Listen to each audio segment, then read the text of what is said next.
summary, do more that famous listening. We had prep for that. You could always like anticipate or predict what the Americans are going to do. Everyone's like, F you. How did it work back then? Went to America, came fifth. I told you, like, this is easy. We saw Parasite win. If this guy can do it, we can kind of do it. I didn't even know who these people were. We pretty much didn't like the Americans because they thought they were better than us. That was probably a roster decision that I regret. All the players you could ever want. This is the whole hide your pred thing.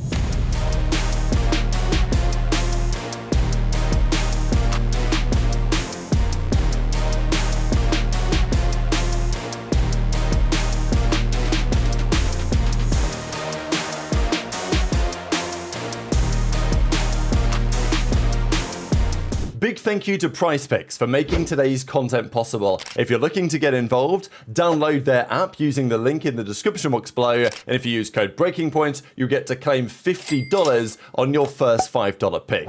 Okay, ladies and gentlemen, and welcome to the Breaking Point podcast. We're officially back in business. And this season, the intention is going to be to dive a little bit into some of the more untold stories in competitive COD history. Sit down with a legend of the scene and talk a little bit about what used to happen back in the day, the stuff that some of the newer fans don't get to see, because as we all know, the scene has changed a lot in the last several years, and players like Denz, who have been going through it for many years as a player, involved with many teams, now in the general management role, lots has changed. So yeah, hopefully you guys are going to enjoy what we're trying to make happen this season. Shout out to PrizePicks for supporting the show as well. All the links if you want to get involved in the description box below. Your first ever Call of Duty event.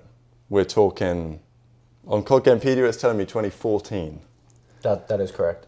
But did you play any locals? Obviously out there in Australia, it must have been crazy, right? Well, back then it was PlayStation versus Xbox, and Xbox had all the LAN events, and I was playing on PlayStation. Okay. So I didn't play any until Ghost, and the only reason we made the switch, or I made the switch, is me and my friend, we were pretty good at PlayStation. We were doing it's like the game battles of Australia. It was like Cyber Gamer and stuff like that. Wow, okay. And we'd be playing S&D tournaments all the time.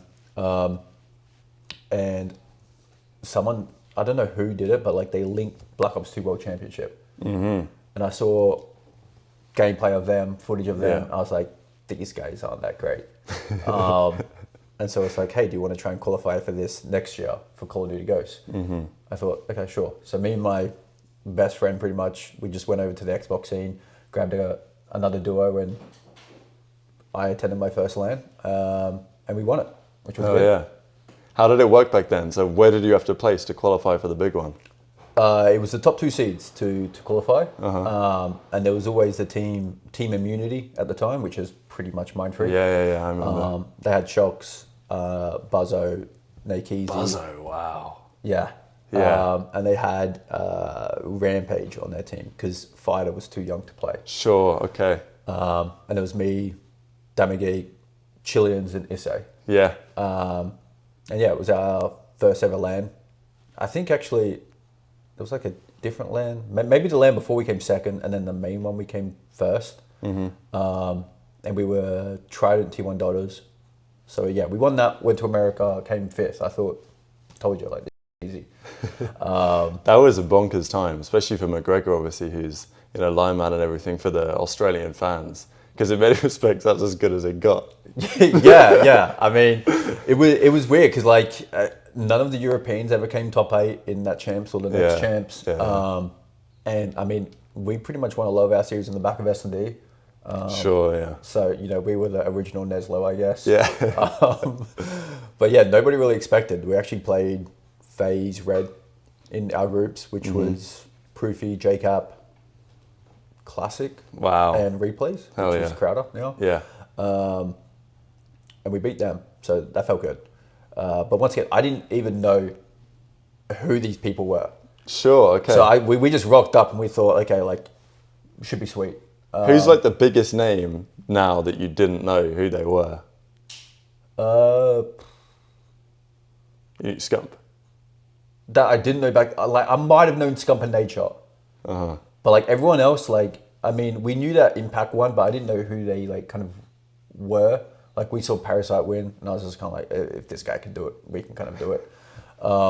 Not realizing okay, watching versus playing is 2 different things. But it seemed like they were okay, their shot's not any better than us. Yeah. This isn't any better than us. Delusional confidence. Yeah, kind of, right? That's probably what led us to get to where we got to. We did end up falling to Envy at that champs, and they went on that big loser Sure, bracket the run run. to losers finals. Yeah. So, What was it like when you turn up? So you go to this event.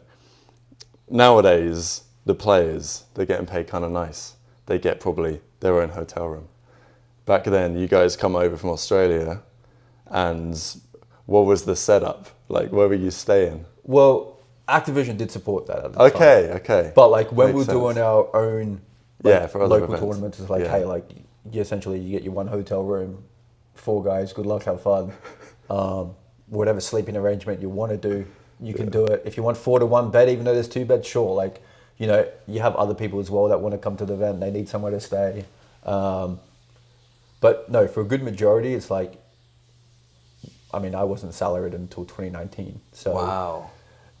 you're pretty much playing for the love of the game and you're playing for your salary. Even in like 2018, World War II season, like you guys are pretty good. Yeah, we're good. No salary. Wow. So you literally were just making money on the prize money that year. Yeah, so that's kind of what like, How was that allowed? well, we qualified for the league. Yeah.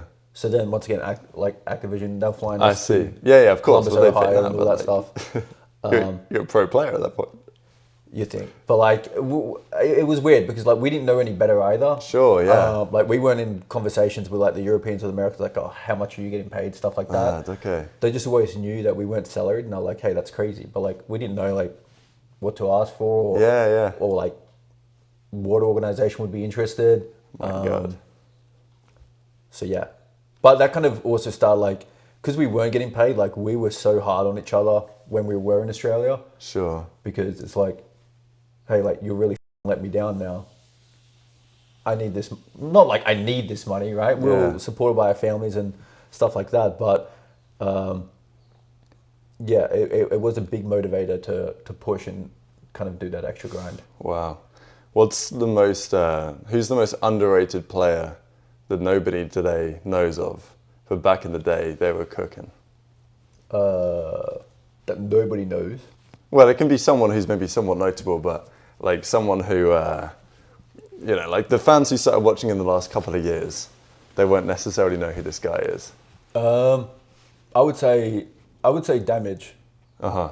Kind of biased because he's one of my best friends, but it was weird because it was during, I think, Advanced Warfare. Yeah. So he got offered by Mind Freak to join them, and he actually declined it. And then I think 3 months went by, and they offered me, and I took it. Sure. And obviously, you know, playing alongside Fighter and Shocks and Buzzo in the Australian scene, so okay, you're pretty much guaranteed. I thought I was pretty hard on myself as well, so it's like, okay, nobody else can kind of beat us. But that kind of meant that he was in like the second best team, and obviously didn't get as many opportunities. No, I remember.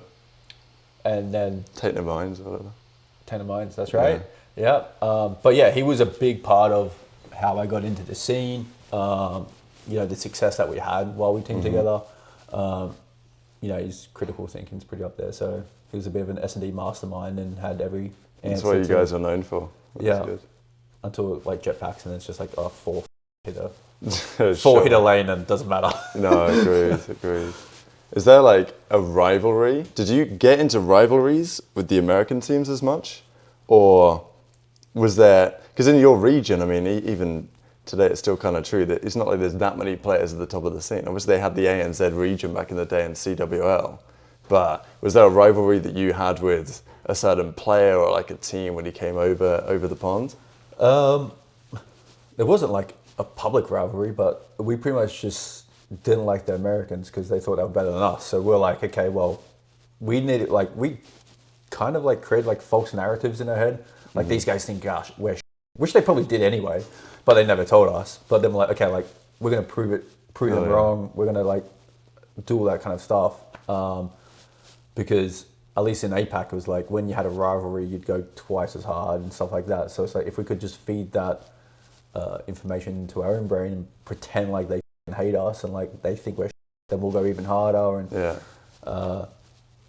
yeah, try and beat them. No, I rate that. Like, it reminds me of that famous listening. I'm sure you know which one I'm about to talk about. The OpTic one? Oh no, yeah. Saint Marie? Yeah, on Saint Marie Dumont. Again, some of the newer fans won't even have watched this, but there was a famous map where MyFreak played OpTic back in World War II. At that time, it was still the Dynasty team, right? And I mean, famously, it was like Fighter in the comms, but like, do you remember that vividly? Obviously, it was just like a league match or whatever it was it? I think it was just a league game. But it was still a notable moment, like when you guys play a team that's just won the World Championship last year and then you're just smoking them off the map.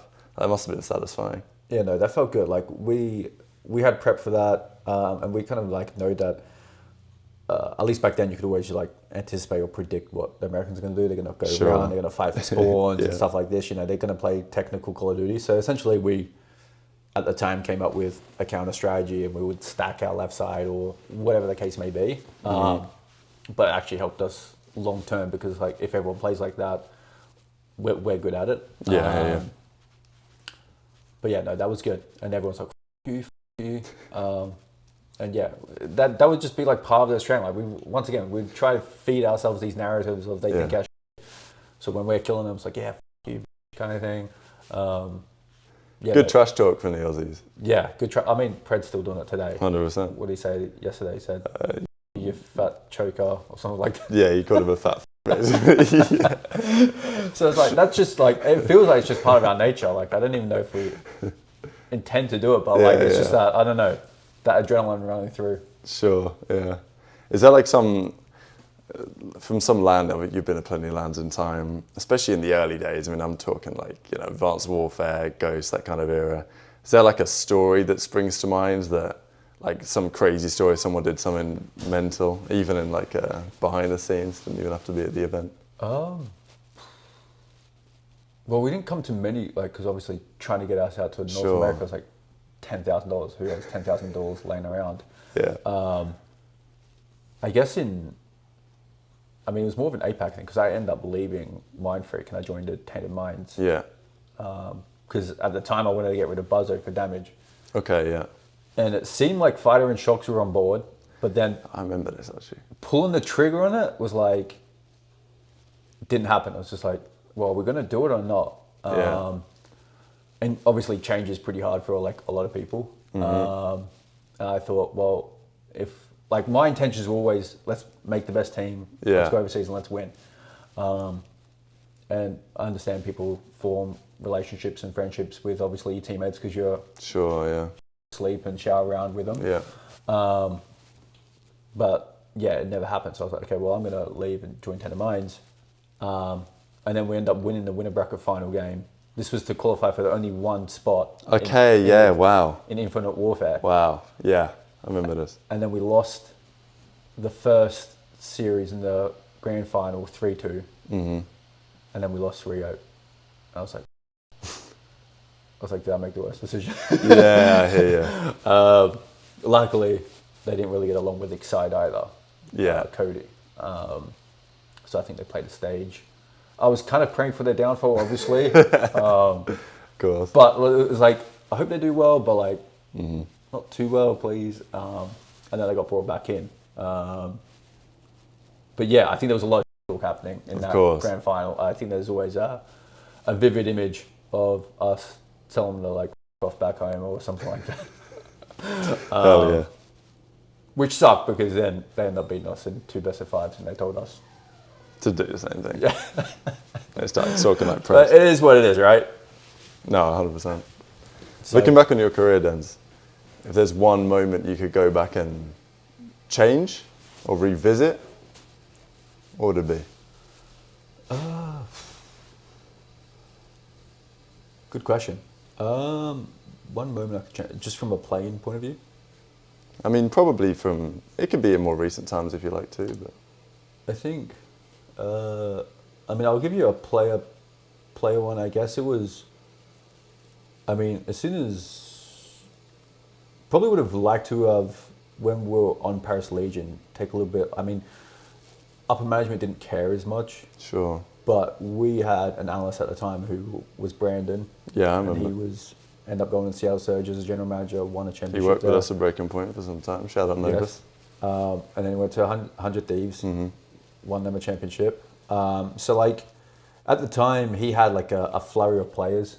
He had Mac. He had all the players you could ever want, right? That are pretty much playing and winning MVPs today. Yeah. And probably as a player, just myself, just pushing that agenda a lot more. Sure. This is the whole Hydra Pred thing. Well, yeah. Then it went in the Cold War, and it was like the Hydra Pred, and trying to sell that. Knowing I was just a player, like I didn't feel like I had too much influence. Sure. But now I'm on the other side of it. I'm like, hey, these players actually have more influence about decisions and roster moves than you actually think. So that would probably. I don't really regret anything outside of that. Like leaving Mindfreak at the time was for good intentions. But yeah, that would be from a player point of view. From like a management point of view, I think would have been dropping Reese in the, I think it was MW2 or MW3 year. Sure. Where we just got top 4.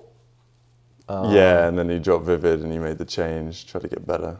Yeah, and it was like there was some like pressure from the powers that be above, where it's like, oh, like we're nearly there, but we're just not getting there. Like, we really need this win. Like, how do we get there? And I was like, okay, well, who's the weakest link? Sure. I think we could have given that more time. And Reese has had he's had an up and down career. Yeah. I think now.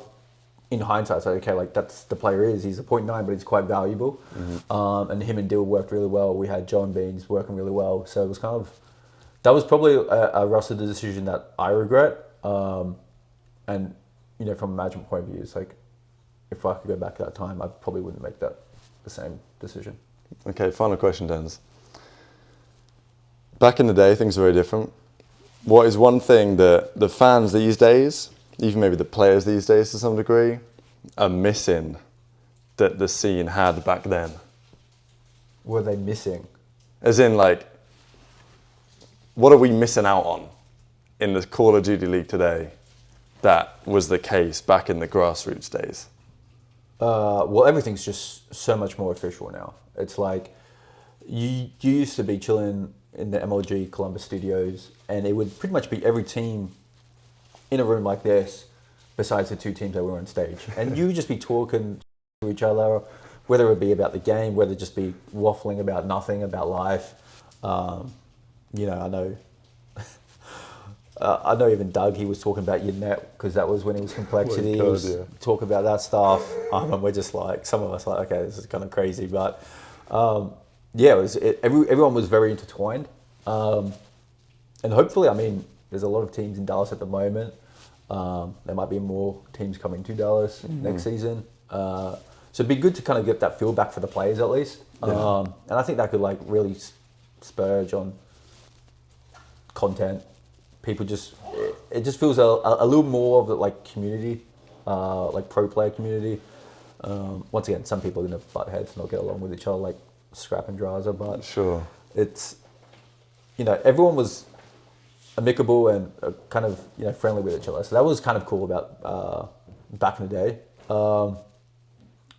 I guess for the fans, just them out, the brackets, the formats, the storylines, that was insane. Like you had 32 teams at champs. Like there'd be us, the Australians, making a couple upset. People going, who the f- are these guys? So that's what I would say. I think we're getting that. Well, we're trying to relive it a little bit with DreamHack Dallas. Sure. But it'd be good to go back to kind of that inclusion of the grassroots. And I think that at least has a sustainable pipeline for people to invest in the grassroots. So I think Call of Duty's got some of the biggest personalities, and it always has, it always will. When people retire, it's like, oh no, like, who are we going to have? And then next minute you have Scrap, shouting down. Exactly, I wouldn't say we got lucky, it just turned out that way, that we had players that came through at the right time. Yeah, and I think we do need that kind of reinvestment in grassroots, because at the moment it seems like the talent might be drying up a little bit. That's what I was wondering. It's like, who's the next up Australian kid, you know? Because it was you guys, and then it was AG, and then it's like, ooh. I don't think they even support it anymore. Well, exactly, right. Yeah. Which is one of the issues. So, yeah, I think going back to the basics of building out the communities, giving the people a platform to at least compete in, and then, you know, having this global league or global ecosystem or roadmap for everybody to be involved. Oh, yeah. I think the fans would eat that up and love it. I mean, now I'm a little bit more of a backseat gamer, and I can watch a little bit more. It's nice, but yeah, obviously always miss the good days. You don't know you're in them until it's too late. Everyone says that, and for good reason, I think. Yeah. Okay, thank you, Denz. Absolute pleasure to speak with you. Good to see you. Wishing the best, obviously, with everything that's going on with your team, and I know we did the show with Ace as well on that. But yeah, thanks for watching, guys. Hopefully you enjoyed a little trip down memory lane, really, for many of us who have been around a few years. I'm not like an OG anyway. I mean, I started watching in BO2 champs, but really only got into it in like 2016, 2017, so I've not really seen like the true back in the day, and my first event was 2018, so it's always cool to hear the perspective of someone who's like kind of been there and done it, and hopefully we can keep documenting some of these stories for time immemorial. Shout out PrizePicks for supporting the show. Take care of yourselves, and we'll see you next time. Take it easy.